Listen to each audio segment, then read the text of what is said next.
آج رمضان کا 5واں دن ہے اور ہم قرآن میں اسلامی فکر پر آیت اللہ خامنائی کے رمضان کے 5ویں لیکچر سے آغاز کر رہے ہیں۔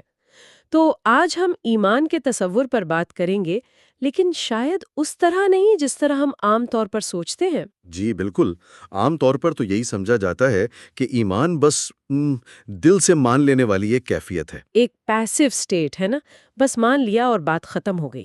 لیکن یہ لیکچرز تو ایک بالکل مختلف تصویر پیش کرتے ہیں۔ بہت مختلف۔ ان مباحث کا مرکزی نقطہ ہی یہی ہے کہ ایمان کوئی خشک اور بے روح تصور نہیں ہے، بلکہ ایک شعوری فیصلہ ہے، ایک ایکٹیو چوائس۔ بالکل ایک ایسا متحرک عقیدہ ہے جو عمل کا تقاضا کرتا ہے، ایک عہد ہے جس کے ساتھ ذمہ داریاں جڑی ہوئی ہیں۔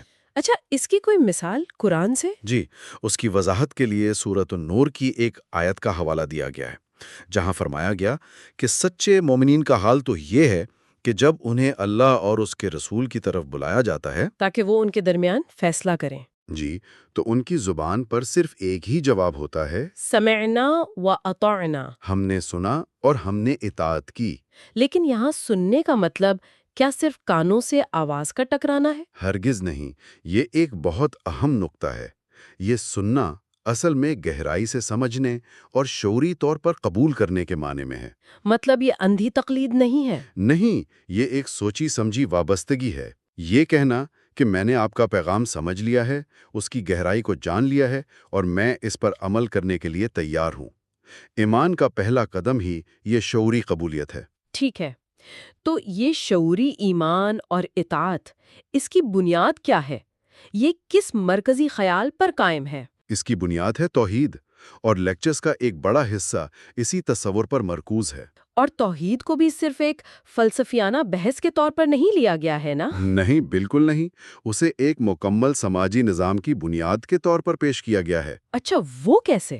دیکھیں، توحید کو دو الگ الگ لیکن جڑے ہوئے زاویوں سے سمجھایا گیا ہے۔ پہلا ہے اسلامی نظریہ کائنات، جسے جرمن زبان میں ویلت انشاؤنگ بھی کہتے ہیں۔ یعنی دنیا کو دیکھنے کا ایک خاص طریقہ، ایک ورلڈ ویو۔ جی، اس کا مطلب یہ ہے کہ یہ پوری کائنات ایک چھوٹے سے ایٹم سے لے کر بڑی سے بڑی کہکشاں تک ایک ہی اعلیٰ اور عظیم طاقت کی تخلیق ہے۔ ہر چیز کا وجود اسی کی وجہ سے ہے اور ہر شے اسی پر منحصر ہے۔ اور قرآن میں اس کی بہترین مثال آیت الکرسی ہے، سورۃ البقرہ کی آیت 255۔ بالکل، اللہ وہ ہے جس کے سوا کوئی معبود نہیں، وہ زندہ ہے، ہر چیز کا سنبھالنے والا ہے۔ یہ آیت پوری کائنات پر ایک ہی ذات کی مکمل حاکمیت کا اعلان کرتی ہے۔ جب کوئی اس نظریے کو مان لیتا ہے تو اس کے سماجی نتائج کیا ہوتے ہیں؟ نتائج بہت گہرے ہیں۔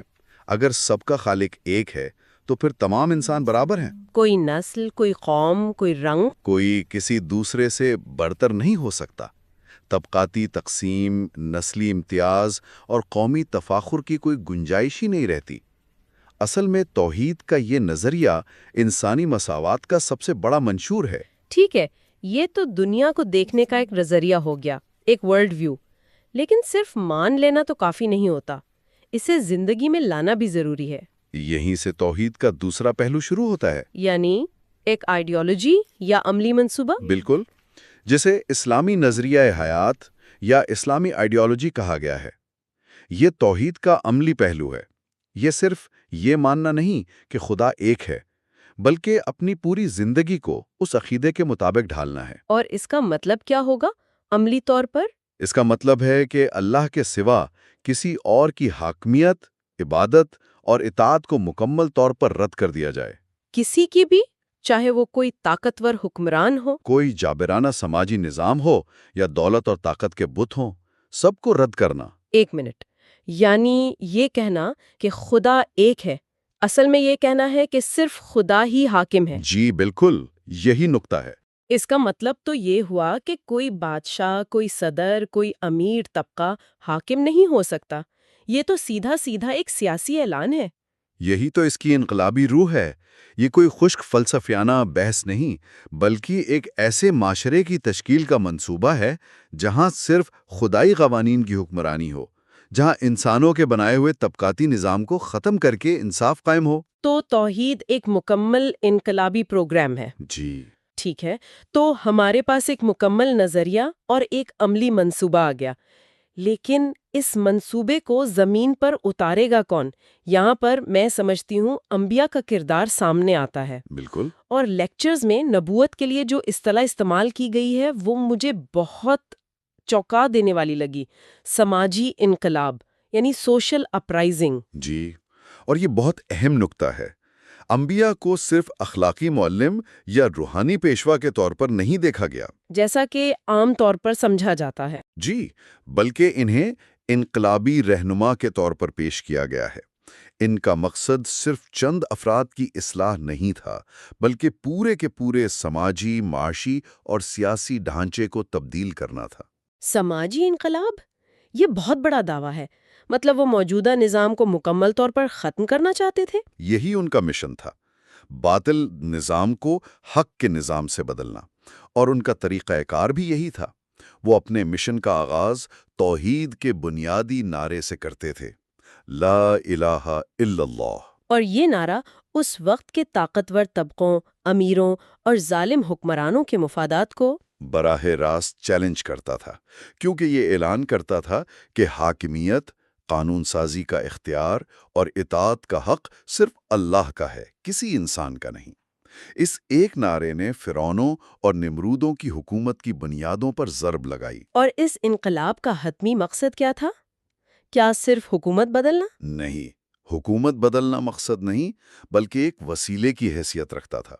اصل مقصد تھا ایک ایسا ماحول، ایک ایسا نظام قائم کرنا جہاں انسانیت اپنی روحانی اور اخلاقی معراج تک پہنچ سکے. اچھا، سورۃ الحدید کی آیت 25 میں فرمایا گیا کہ ہم نے اپنے رسولوں کو واضح نشانیوں، کتاب اور میزان یعنی انصاف کے ترازو کے ساتھ بھیجا تاکہ لوگ انصاف پر قائم ہو سکیں.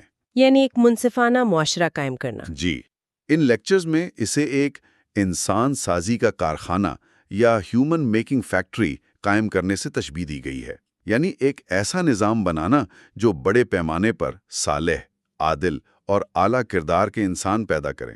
تو پھر ظاہر ہے کہ ایسے انقلاب کی مخالفت بھی ہوئی ہوگی۔ اس کے دشمن کون تھے؟ جی، اور قرآن بتاتا ہے کہ دشمن معاشرے کے اندر ہی موجود تھے، کوئی غیر مرئی قوت نہیں تھی. اچھا، اور ان کی واضح طور پر 4 قسمیں بتائی گئی ہیں جو ہر نبی کے مقابلے پر کھڑی ہوئیں.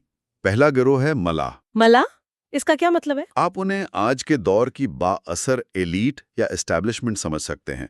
وہ سردار اور رہنما جن کی طاقت ان کے عہدے، خاندان اور سماجی حیثیت سے آتی ہے. ٹھیک ہے، اور دوسرا گروہ؟ دوسرا گروہ ہے مترفین. یہ وہ امیر طبقہ ہے جو ناجائز طریقوں سے سود اور استحصال کے ذریعے بے تحاشا دولت جمع کرتا ہے. ان کی طاقت پیسے سے آتی ہے۔ بالکل، اور وہ اس پیسے سے نظام کو کنٹرول کرتے ہیں. تیسرا گروہ ہے طاغوت. یہ ظالم اور جابر حکمران ہیں جو خدائی قوانین کو رد کر کے اپنے قوانین نافذ کرتے ہیں اور لوگوں کو اپنا غلام بناتے ہیں. دلچسپ بات یہ ہے کہ یہ تینوں گروہ تو ایک دوسرے کو تقویت دیتے ہوں گے۔ مترفین یعنی امیر طبقہ اپنی دولت سے طاغوت یعنی ظالم حکمران کی حمایت کرتا ہوگا، اور ملا یعنی با اثر طبقہ ان دونوں کو سماجی جواز فراہم کرتا ہے. تو یہ تو ایک پورا ایکو سسٹم آف اوپریشن بن گیا، مطلب ظلم کا ایک مکمل ماحولیاتی نظام۔ آپ نے بالکل صحیح نتیجہ نکالا. اور اس ماحولیاتی نظام کو مکمل کرتا ہے چوتھا گروہ، جسے اکثر نظر انداز کر دیا جاتا ہے. وہ کون ہے؟ وہ ہے گمراہ مذہبی پیشوا، یعنی وہ علماء، احبار اور رہبان جو اپنے علم کو عوام کو گمراہ کرنے، اپنے ذاتی مفادات کے حصول اور ان تینوں ظالم گروہوں کی حمایت کے لیے استعمال کرتے ہیں. اچھا، تو یہ چاروں گروہ اپنی مفادات کے تحفظ کے لیے انبیاء کے سماجی انقلاب کے خلاف متحد ہو جاتے تھے؟ ہمیشہ، ہر نبی کے دور میں یہی ہوا. لیکن انبیاء تو ہمیشہ نہیں رہتے، ان کے دنیا سے چلے جانے کے بعد اس انقلابی مشن کا کیا ہوتا ہے؟ کیا یہ تحریک وہیں ختم ہو جاتی ہے؟ یہ ایک بہت بڑا سوال ہے۔ یہی سب سے اہم سوال ہے، اور اس کا جواب ان لیکچرز میں ولایت کے تصور میں دیا گیا ہے. ولایت؟ جی، ولایت کو نبوت کے مشن کی تکمیل اور اس کے تسلسل کی ضمانت کے طور پر بیان کیا گیا ہے. اس کے بغیر نبوت کا سارا کام ادھورا اور نامکمل رہ جاتا ہے۔ ولایت کو اکثر صرف دوستی یا محبت کے معنوں میں لیا جاتا ہے، لیکن یہاں اس کا تصور بہت وسیع لگتا ہے۔ بہت زیادہ وسیع ہے۔ اسے سمجھنے کے لیے امت مسلمہ کو ایک جسم کی طرح سوچیں۔ ٹھیک ہے۔ اس جسم کو صحت مند اور فعال رکھنے کے لیے ولایت کے نظام کے 3 بنیادی پہلو ہیں۔ پہلا پہلو ہے اندرونی تعلقات۔ یعنی اس جسم کے تمام اعضاء، امت کے تمام گروہ؟ جی، وہ آپس میں مکمل طور پر ہم آہنگ، متحد اور بھائی چارے کے ساتھ رہیں۔ قرآن کے الفاظ میں آپس میں رحم گل ہوں، ان میں کوئی اندرونی لڑائی، کوئی تفریقہ نہ ہو۔ ٹھیک ہے، یہ تو جسم کی اندرونی صحت ہو گئی۔ باقی 2 پہلو کیا ہیں؟ دوسرا پہلو خارجی تعلقات کے بارے میں ہے۔ اس کا مطلب یہ ہے کہ یہ جسم بیرونی جراثیم یعنی غیر اسلامی اور مخالف طاقتوں پر انحصار نہ کرے اور اپنی حفاظت خود کرے؟ جی، ان کے ساتھ برادرانہ تعلقات نہیں ہو سکتے، صرف ضرورت کے تحت سفارتی یا تجارتی تعلقات ہو سکتے ہیں، لیکن ان کی ولایت یعنی ان کی سرپرستی یا گارڈین شپ قبول نہیں کی جا سکتی۔ قرآن واضح کہتا ہے، اے ایمان والو، یہود و نصارہ کو اپنا ولی یعنی دوست یا سرپرست نہ بناؤ۔ بالکل۔ اور تیسرا سب سے اہم پہلو جو اس جسم کو کنٹرول کرے گا؟ ہاں، اس جسم کا دماغ، ایک مرکزی خدائی طور پر مقرر کردہ قیادت کا وجود جسے امام کہا گیا ہے۔ اچھا۔ یہ قیادت امت کا دھڑکتا دل اور سوچنے والا دماغ ہوتی ہے، جو پورے جسم کو متحد رکھ کر صحیح سمت میں رہنمائی کرتی ہے۔ اس دماغ کے بغیر یہ جسم بکھر جائے گا، اس کے اعضاء ایک دوسرے سے لڑنے لگیں گے، اور یہ بیرونی حملوں کا آسانی سے شکار ہو جائے گا۔ یہ تصور تو براہ راست امامت کے شیعہ عقیدے سے جڑتا ہے۔ جی، لیکن ان لیکچرز کے مطابق اس کی بنیاد مکمل طور پر قرآنی آیات پر رکھی گئی ہے، جیسے سورۃ المائدہ کی آیت 55، جس میں فرمایا گیا ہے کہ تمہارا ولی تو بس اللہ، اس کا رسول اور وہ ایمان والے ہیں جو نماز قائم کرتے ہیں اور رکوع کی حالت میں زکوٰۃ دیتے ہیں۔ جی، اور تاریخی روایات کے مطابق یہ آیت حضرت علی کی شان میں نازل ہوئی جب انہوں نے نماز میں رکوع کی حالت میں ایک سائل کو اپنی انگوٹھی دی۔ تو ولایت صرف محبت کا نام نہیں، بلکہ امام کی فکر، اس کے عمل اور اس کے نظام کی مکمل پیروی کا نام ہے۔ بالکل۔ تو اگر ہم ساری باتوں کو جوڑیں تو تصویر یہ بنتی ہے، ایک شعوری ایمان سے بات شروع ہوتی ہے جو توحید کے انقلابی نظریے پر قائم ہے۔ جی، اس نظریے کو انبیاء نے ایک سماجی انقلاب کے ذریعے نافذ کیا، اور اس انقلاب کے تسلسل اور اس کی حفاظت کے لیے ولایت کا نظام موجود ہے۔ یہ ایک فرد کے عقیدے سے لے کر ایک عالمی سماجی اور سیاسی نظام تک کا ایک مکمل اور مربوط خاکہ ہے۔ آپ اس میں سے کسی ایک حصے کو الگ نہیں کر سکتے۔ صحیح۔ لیکن یہاں ایک آخری اور بہت عملی سوال پیدا ہوتا ہے جو ان لیکچرز میں اٹھایا گیا ہے۔ وہ کیا؟ وہ یہ کہ اگر کوئی مومن ایک ایسے معاشرے میں رہتا ہو جہاں خدا کی ولایت قائم نہیں بلکہ طاغوت کی حکمرانی اور شیطانی ولایت کا غلبہ ہو، تو اس کی کیا ذمہ داری ہے؟ یہ ایک بہت مشکل صورتحال ہے۔